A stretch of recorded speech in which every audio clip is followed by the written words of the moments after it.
So telemarketing, how would I do telemarketing? Data is key, right? The offer and the message. It's the same things that I talked about for direct mail.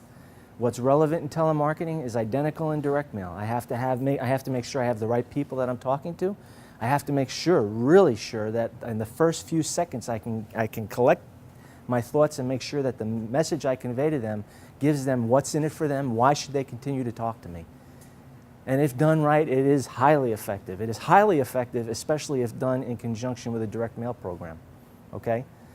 So what's most important there? Well, what's most important in order to make sure that you've got a good offer, you've got a good database, the messaging is sound, what's the next step? You want to make sure you have very, very good script development. Now that doesn't mean you have to go out and hire a telemarketing company. You may have a sales guy in your organization, or you yourself as the person driving the business might know exactly how you would present this information to somebody if you were speaking across from them or talking to them on the phone. That's how you develop a script. You want to make sure that the information being conveyed is as top-notch as it can be, and it conveys the message, and it's done in as short a span of time as possible.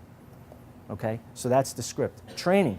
Training's key, pivotal, has to be. Why? Because if you're going to take that messaging that you've put together or you've had a specialist put together, and now you're going to give it to a team of people who are going to basically be conducting that phone calling for you, you need to make sure that they're trained properly. And one of the biggest challenges that we used to have when we used to do telemarketing, I had 40 people, as I mentioned, doing telemarketing. How many questions do you allow people to ask? And the clients would tell us, oh, let them ask. The more questions, the marketing people would say, the more questions that they, with all due respect to Bill, the marketing people would say, let them ask as many questions as they want. And I used to say that's a huge mistake. And the reason that's a huge mistake is because if they ask a question that the person doesn't know an answer to, and they at some point are going to ask a question that the telemarketer is not going to know the answer to, you now may have blown a sale.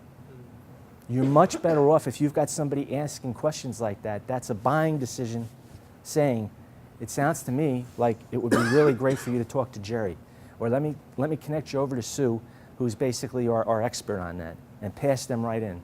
As opposed to trying to go through this thing where you cultivate more questions and the person's feeling great about themselves. I know all this stuff until they're asked a question they can't answer.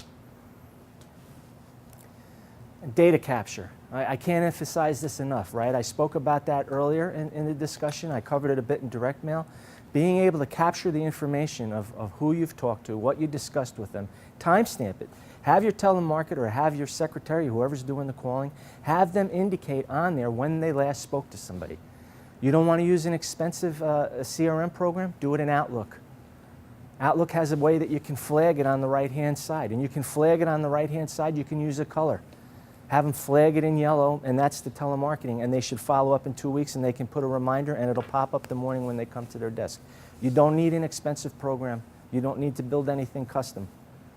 If it's just 1 or 2 people, just use what exists for free on the web. And most people use Outlook. That's available. The second chance leads. I mentioned before about that buying window, right? Well, not everybody's going to be in a decision-making sense right then and there to make a decision and buy. But if you collect information on them, they may say, listen, I'm not interested in this right now, but you know what, in 2 weeks or 3 months or whatever it might be, I think I might be. Or you lead them and say, if you're not interested in this now, is it okay if I call you in several months just to touch base with you? We did all the appointment setting for Western Pest Control. Western Pest Control was bought by Orkin for about $180 million. Okay? And they bought all they bought. They didn't buy any of the locations. They just bought the pest control on the business-to-business side. And the reason that they bought it was because they were so effective at making appointments. The salespeople made no appointments. We made all their appointments. And we made all our appointments through just telemarketing. We got to the point we didn't even do direct mail anymore. We just took a database and we knew what to say to a hospitality hostess. We knew what to say to a person who owned a restaurant. We knew what to say to a person who was the property management company of a building. And we started a dialogue with them. And my telemarketers got so effective at this, they almost talked to these people like they were your friends. Hey, Jerry, I'm calling you. I'm interested in having a conversation with you. We spoke 2 weeks ago or 3 months ago. I'd like to have our guy come in for a free, no obligation overview of, they got Yankee Stadium that way. My hand to God, they got Yankee Stadium that way. It cannot be underestimated. You just have to do it effectively, and you have to do it routinely, and you have to stay on top of it. And measure, measure, measure. You want to make sure that you're constantly watching what's going on. And as you develop and understand how things are working and you go to change them, you ratchet up from there. If it didn't work, you pull it back. You alter your message based on what's going on.